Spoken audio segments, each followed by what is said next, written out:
Salut, c'est Alexis. Dans cette vidéo, je vais t'expliquer plus en détail la vitesse d'obturation et les effets très cool que tu peux faire avec.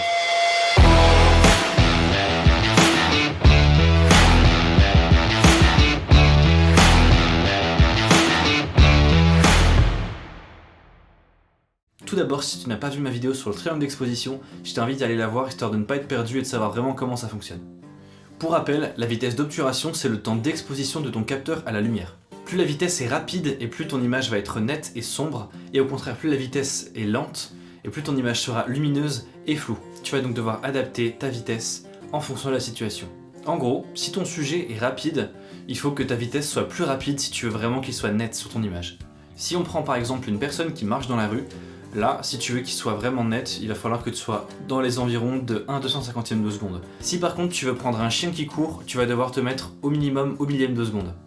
Alors ces vitesses sont plutôt approximatives parce que ça va dépendre déjà si ton appareil est stabilisé, si ton objectif est stabilisé et aussi de toi ta capacité à rester le plus figé possible.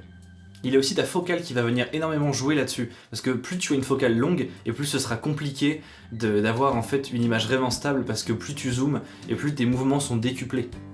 Pour ne pas te faire avoir, j'ai un petit conseil pour toi qui marche à tous les coups.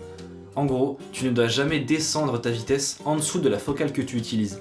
Par exemple, si tu es au 50 mm, tu ne dois pas descendre en dessous d'un 50e de seconde. Après, bien entendu, comme je te l'ai dit avant, ça dépend aussi si tu as un capteur stabilisé et un objectif stabilisé, là tu vas pouvoir gagner un stop ou deux. Je vais maintenant t'expliquer quelques petits effets que tu vas pouvoir réaliser en fonction de ta vitesse d'obturation. Alors le premier, c'est très subjectif, mais ce que tu peux faire, c'est mettre une vitesse moyenne, voire un petit peu plus lente que ce que tu mettrais en fait pour une vitesse classique, et ça va te donner un sujet flou. Ça peut être dans certaines situations très cool et très intéressant. C'est un parti pris, pourquoi pas. Ensuite, tu as la technique du filet. Alors il y a plusieurs techniques. La première, ça va être le fait de prendre un objet en mouvement en photo, de le suivre. Comme ça, en fait, le sujet sera net, mais tout le reste de ta photo sera flou. Prenons par exemple le cas d'une voiture qui passe en ville, dans la rue. Tu vas en fait venir mettre une vitesse lente sur ton appareil. Tu vas regarder la voiture qui arrive. Tu vas faire ton focus dessus, la suivre, déclencher et continuer à la suivre tout le long jusqu'à ce que ta photo soit prise intégralement. Si tu t'es bien débrouillé, la voiture sera nette et tout le décor en fait avec l'effet de filet sera flou sur la longueur. Alors c'est un peu compliqué au début à prendre en main, mais en fait il faut vraiment s'exercer et puis au bout d'un moment tu vas voir ça vient tout seul. Je vais te donner des petites astuces. Par exemple pour la vitesse, essaye d'être toujours à peu près à une vitesse qui est égale à la vitesse de ton sujet. Par exemple là une voiture en mouvement en ville, tu seras à 40 ou 50 km/h, donc tu te mets au 40e de seconde ou au 50e de seconde. C'est généralement une valeur de base. Après tu peux aller un petit peu plus loin dans la vitesse lente, tu peux prendre un petit peu plus lent, mais déjà pour t'entraîner, commence sur ces valeurs-là, ça fonctionne à chaque fois. Attention, le truc qui peut être un peu perturbant au début, c'est le blackout. Si tu sais pas ce que c'est, je t'avais expliqué en fait le réflexe, comment ça fonctionne, tu sais que tu as un miroir à l'intérieur, et ben en fait quand tu prends une photo, quand tu déclenches, le miroir se relève et c'est là que le rideau monte et descend, c'est le moment où tu prends ta photo. Et ben dans la logique, vu que le miroir remonte, tu ne peux plus voir en fait dans ton œilleton puisque l'image n'est plus reflétée dans les miroirs. Et en fait c'est ça le blackout, c'est juste que dans ton œilleton tu as une image noire à ce moment-là. Le principe est le même sur le mirrorless bien entendu. Alors il y a quelques mirrorless qui ne font plus de blackout, mais là c'est vraiment sur du récent et du plutôt haut de gamme. Dernier petit conseil pour ça, essaye d'utiliser une focale un peu plus large, parce que plus tu as une focale longue, plus ce sera du coup compliqué de suivre ton sujet, hormis si ton sujet est très loin. Mais l'idéal par exemple, si tu prends une photo d'une voiture en ville, c'est d'être autour du 50 voire du 35 ou éventuellement du 28 ou du 24. Après trop large, tu auras peut-être un peu de mal aussi, mais essaie ça, plutôt 50, 35, c'est pas mal. C'est déjà un bon début pour commencer. Il y a ensuite pas mal d'effets que tu peux réaliser avec les poses longues. Alors, pour faire simple, les poses longues, qu'est-ce que c'est et comment ça fonctionne? En fait, c'est le fait de prendre une photo avec un temps de pause plus long. Pour le réaliser, il va falloir que tu mettes ton boîtier sur trépied si tu en as un, sinon le poser sur un élément stable et qui ne bougera pas. Ensuite, tu vas venir mettre une vitesse longue, là en fonction de ce que tu as envie de prendre, tu déclenches et tu attends que ça prenne.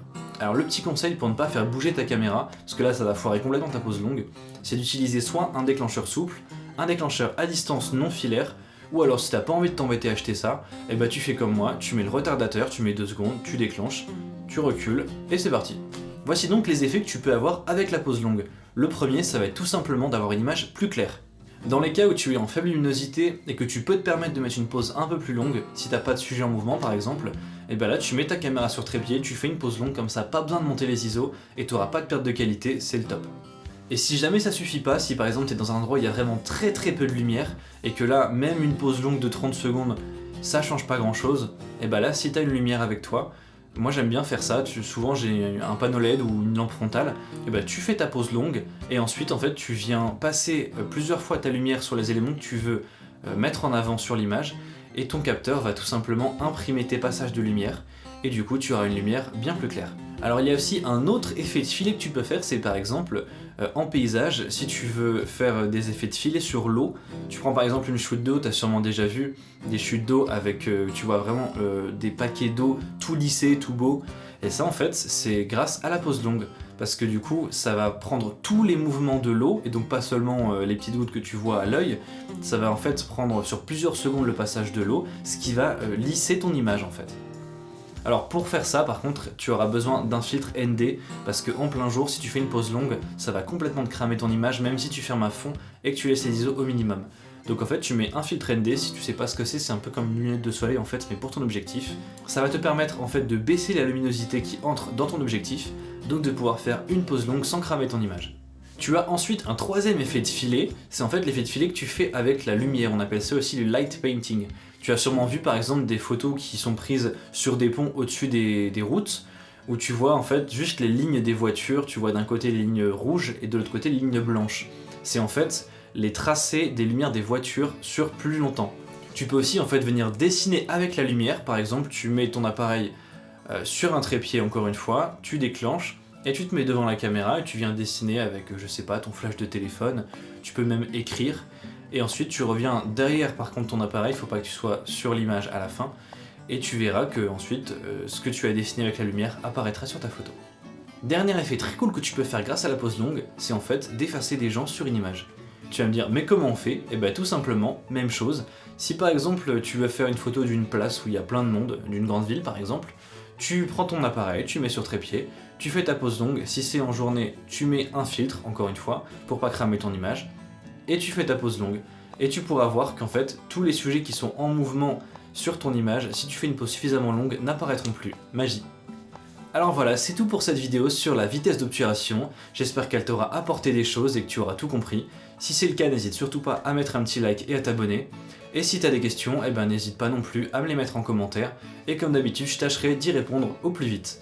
Je te dis à plus tard dans une prochaine vidéo, et n'oublie pas, se former c'est bien, mais sortir shooter c'est tout aussi important.